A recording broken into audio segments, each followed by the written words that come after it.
Hello. Asparagus will be in the ground for a long time, 20, even 25 years, if you look after it well. So it's worth spending the time to get the groundworks right, because it will pay dividends over time. We have one chance to get the ground right for the next 20-25 years, so it's worth spending the time. I've sown some seeds and they've been growing in pots, but I'm a little bit reluctant to rely on them because they've been sitting in the pots for so long. They might have been stunted. So rather than wait a couple of years to find out that they're not doing well, I decided to buy some crowns as well and rely on the crowns because I know they will work. And I will plant the ones I grew from seeds in another bed, and if they do well, fine, I've got more asparagus. If they don't do well, I'm not waiting 2 years to find out that they didn't work. Right, yesterday there were people on the next plot, so I couldn't record anything, but I've dug a lot of the soil out of here and temporarily put it into these barrels. Now this is going to be sieved. All of these barrels will have to go through this sieve because it's just chock full of weed roots. Obviously once you've got the asparagus in, you want as little weeding as possible, so I'm trying to get as much of it out as possible. Obviously I don't expect to get everything out, but it should be mostly out. Then I can deal with the stragglers. So the plan for this morning is to dig a little bit more out, because I'm going to build the ridges and put some manure in this. But I'm also going to incorporate a lot of this gypsum to help drainage, because obviously asparagus doesn't like wet feet and it needs some air near the crown around the roots, so the gypsum will help with that. When I built these to be 2 boards high, now this plastic is good and hard wearing, but it does have the disadvantage that it will bow out, because obviously it was just meant to be on the floors and it'll stand up to some punishment, but if you put a lot of pressure on one side, it will bow out, because it was designed to be on floors where it wouldn't be able to do that. But when there's nothing on the other side of it, if I fill this up to the top, then this will bow out. So I put some extra bars on the outside so that they will stop it going out and bowing out. I've took the worst of the weeds out. I haven't got everything, because it's a fool's errand to try and dig out all the bindweed roots. They go a mile down. So I've done the best I could to get the worst of it, and I've levelled the ground out. So the next stage is to add some of the gypsum to this. I'm also going to add some crushed eggshells. Now I'll get told off, oh don't touch it, you'll get salmonella. No, I won't, I'll wash my hands. And it's going to go in at the bottom. It will gradually mineralise the soil, and if the soil gets too acidic, the calcium in there should balance it out, because asparagus doesn't like it too acidic. This soil isn't too acidic anyway, but if it does get a bit acidic for some reason, then the eggshells will help. So they're going to go in at the bottom. I'm not going to till it into what's there already. The worms will do that eventually, so I'll not worry about that. Sip of that.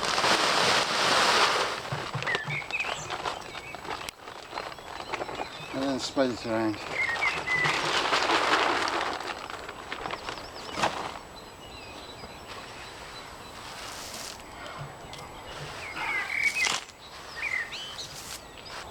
Reach or something.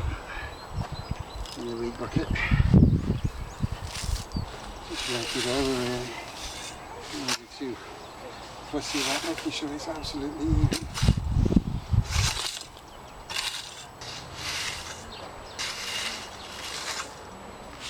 Right, that will do for that. The worms will do the rest of the mixing over time. Now the eggshells.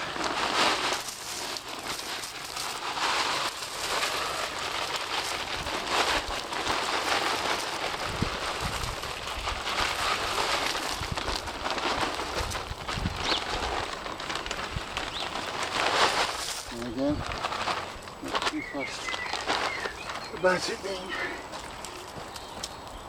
too evenly distributed.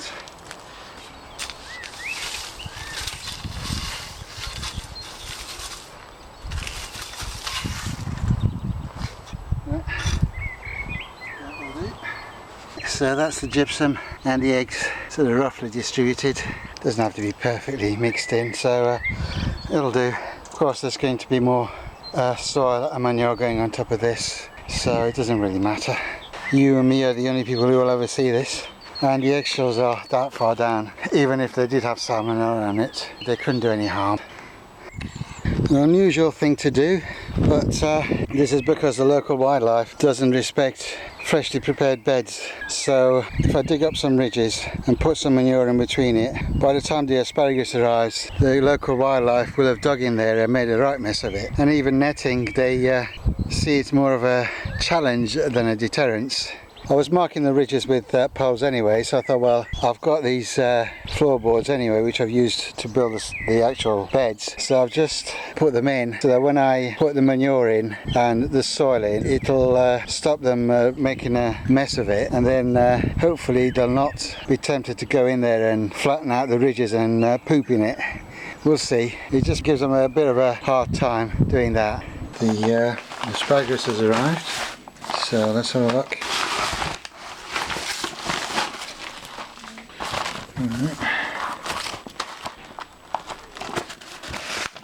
So it comes with instructions and the crowns themselves look good, so let's get in and check them out.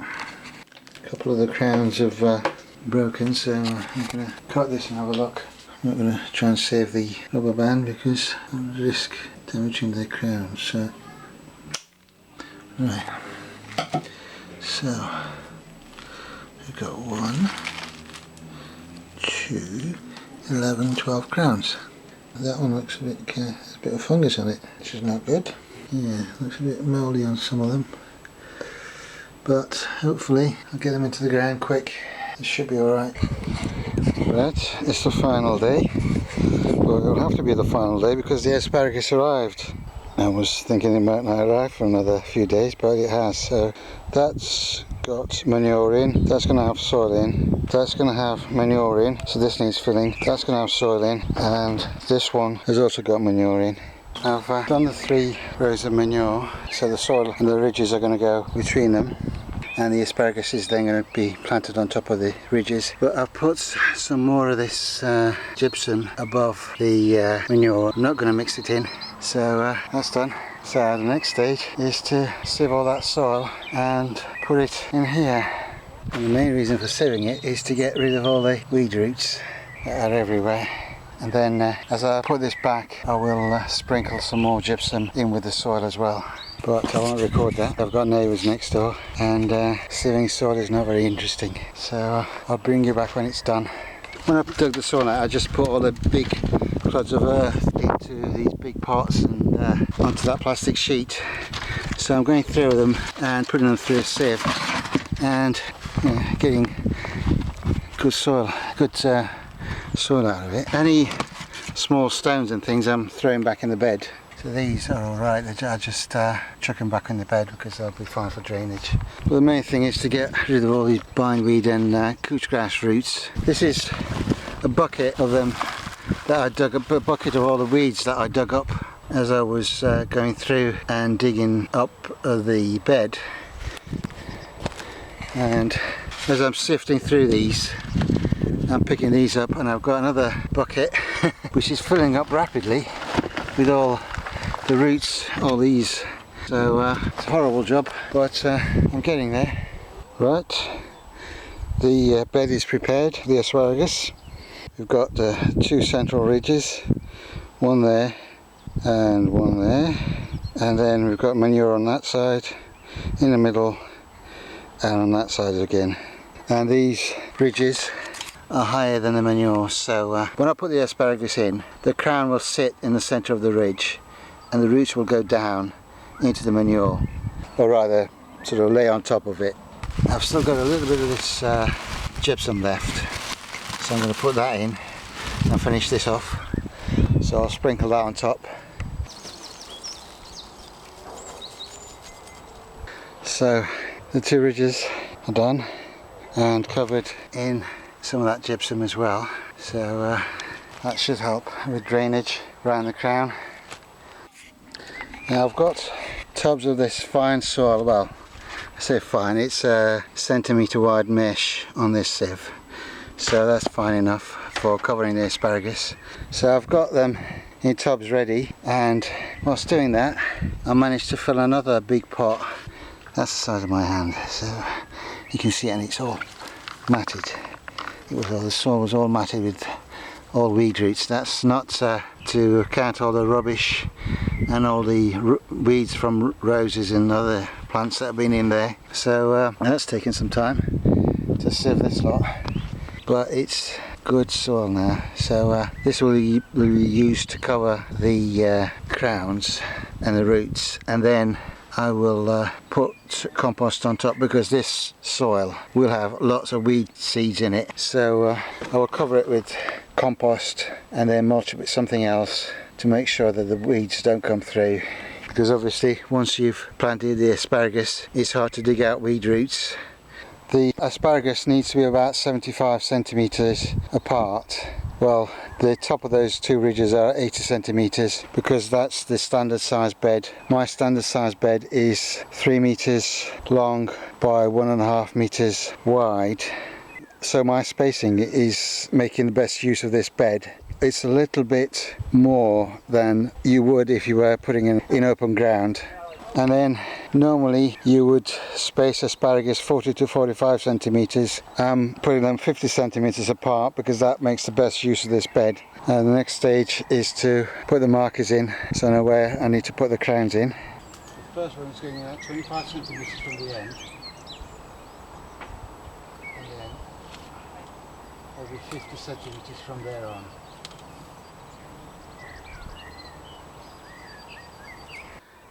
Okay, those are in. Now I'm going to cover them with plastic bottles for 2 reasons. As eye protectors, I'm going to be putting a net on top to stop birds and other critters going in there and digging things up. Fresh soil and compost, which is like an open invitation to every varmint around. So I'm going to cover the whole bed with netting afterwards. So that will support the net as well.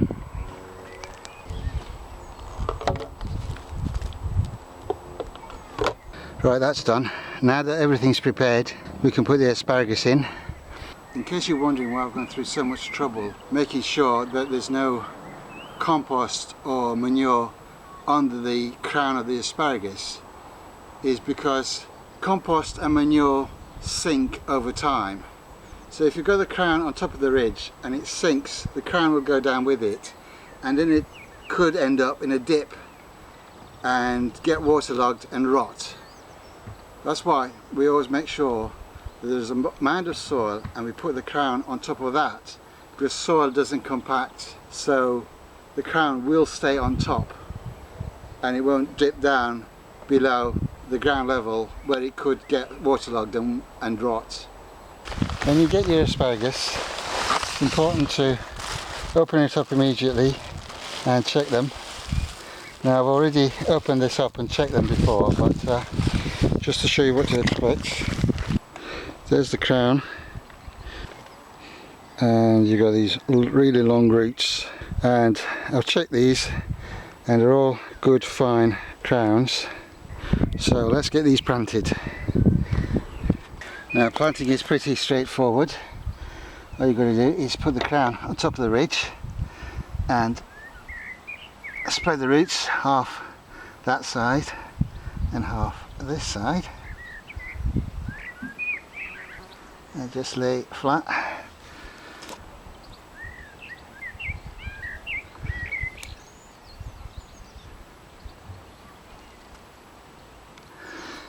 And then try and spread them out so the roots are sort of spreading around rather than sort of all bunched together.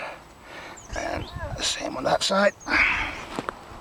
Make sure that spread apart as much as possible. There we go. And now Just going to cover it with some of this fine soil that I sifted earlier. Now you just bury the crown. Don't want the crown to be sticking out, but you also don't want it to be too far down. So it doesn't matter if there's a little bit of that white tip showing, it's the actual crown itself that's important, and it needs to be just below soil level. I'll repeat the process for the others and bring you back. Right, so that's the one I planted earlier, and these are the others that I placed. Now the sun's come out and it's quite hot, so I'm going to get these covered pretty quickly, this soil and compost, and then bring you back. Right, that's done. So what we're going to do now is give this a really good drink and then put a net on it. But let's give it a good drink first. Add some compost, had clay balls in it. I threw some of that in, so that's why there's a few clay balls around. It's amazing how much compost it takes to fill up one of these beds. Well, that's the asparagus bed planted. It was a lot of work, but this bed could be here for the next 20 years producing asparagus. So although it's taken a lot of time, it's worth the effort. Yesterday I watered the asparagus in, and then I just put this netting roughly on top of it. As it was getting late, I thought, well, that'll do, and I'll come and sort it out properly in the morning. Mistake, because that's been uncovered and I found this piece of it. I mean, it's only the tip like that one, so it'll grow back. The crown itself doesn't look damaged, but something has dug around and uncovered that. Obviously had a nibble of this and decided don't like the taste of it and not bothered with the rest. I'm going to give it another drink, going to mulch it, and then I will put the net on properly. Ah dear, something's been digging in this asparagus bed. And the asparagus are just starting to, the tips are just starting to come up. You can see this one better. But something's been digging in here again. Blooming nuisance. I thought it was safe to take the netting off so it wouldn't become entangled with the emerging plants. I was wrong. Right, I put a net on it, so hopefully that will stop whatever's coming in here digging. Because really, I don't want them coming in and chewing the asparagus crowns. And it's done it to this bed next to it as well, but there's nothing in this bed, so that doesn't matter. But it's a pain in the neck.